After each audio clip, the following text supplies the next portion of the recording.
I am giving up on Genshin Impact.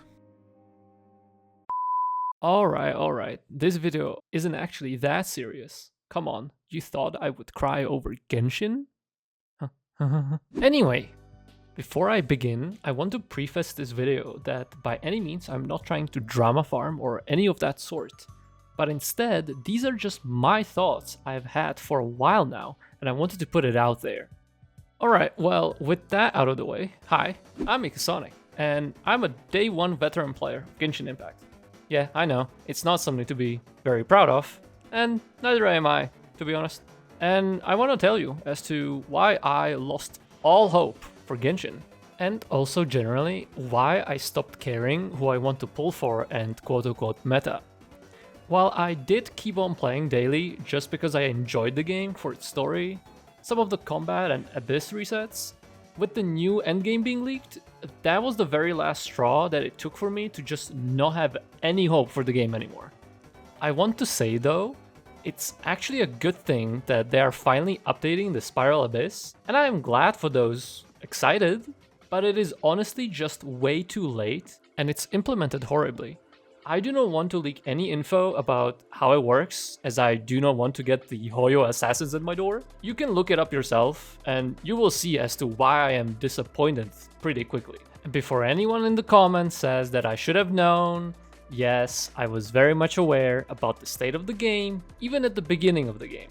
Hell, anyone with just a tiny bit of common sense can tell you that it's not normal that the game still has 160 resin, or that it took 3 whole years to implement Claim All for commissions, or that the constellations are still not toggleable, or lack of a skip button, being able to have more than 5 condensed resin, and don't even get me started at the Genshin Anniversary Awards as well as the 3 years 3 wishes. I can keep on going, really, you get the point. But when the game came out, the novelty was just something special. Being able to freeze, swirl, all that jazz, it was amazing.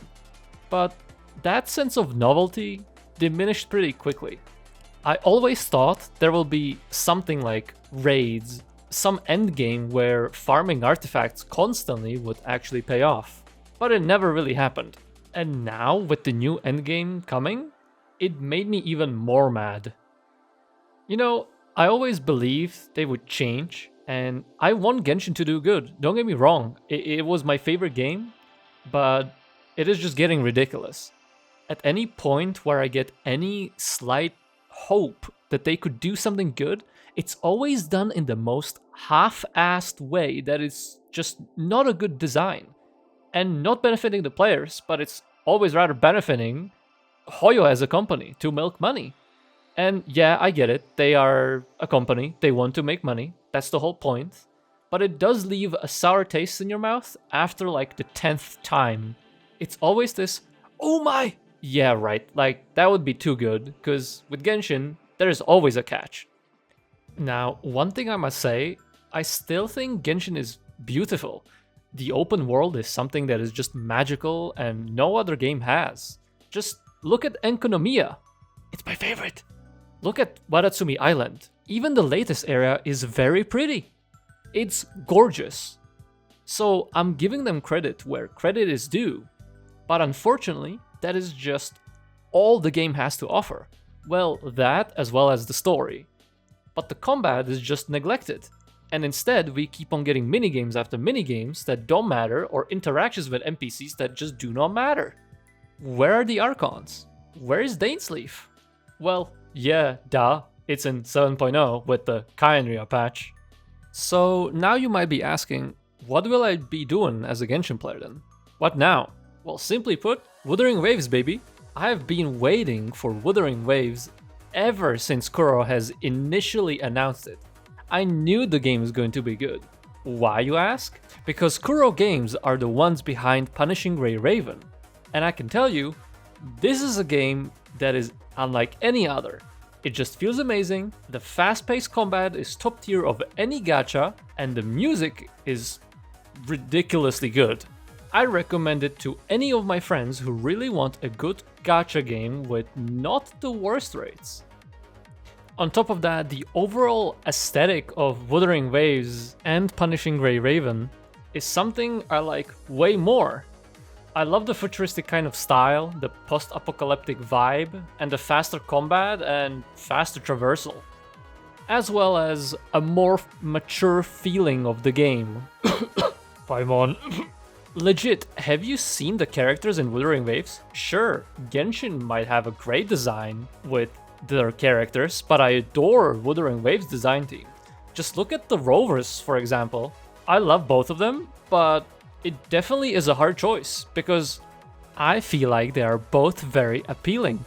However, I will definitely still go with the female rover, as I think she is the best designed main character of any gacha game. Well, maybe the Honkai Impact second part protagonist might come close, but you get the point. Side note, have you heard some of the music Koro game does? Like, yo! With that being said, I do not want to say that Genshin Impact music is bad. The opposite. It's amazing, one of the best parts about Genshin, to be completely honest. But I love electronic fast upbeat music. I keep listening to Punishing Gray Raven soundtrack all the time, just because it feels like my normal daily EDM music I would listen to. It's amazing, and it fits. It gets your adrenaline going, and it encapsulates the fights perfectly.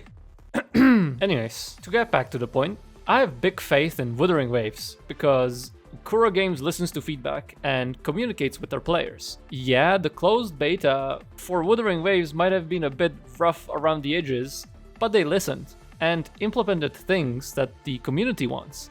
Unlike Genshin devs. Sure, yes, we got some quality of life features in Genshin that we wanted, but it took them way too long.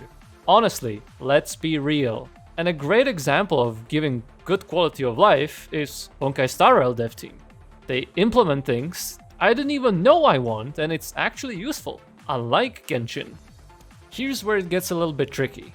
Genshin blew out of proportions. It became way bigger than anyone expected and attracted a big variety of gamers, most of them being casuals. This could also be the reason why the game is being treated the way it is, and the lack of quality of life features, or the weapon banner being a scam, or, generally lack of difficulty or challenge in combat, as well as knowing that no matter what they do, they'll just keep on getting money. With combination of all of this could answer some of the really odd developer notes they sometimes put out.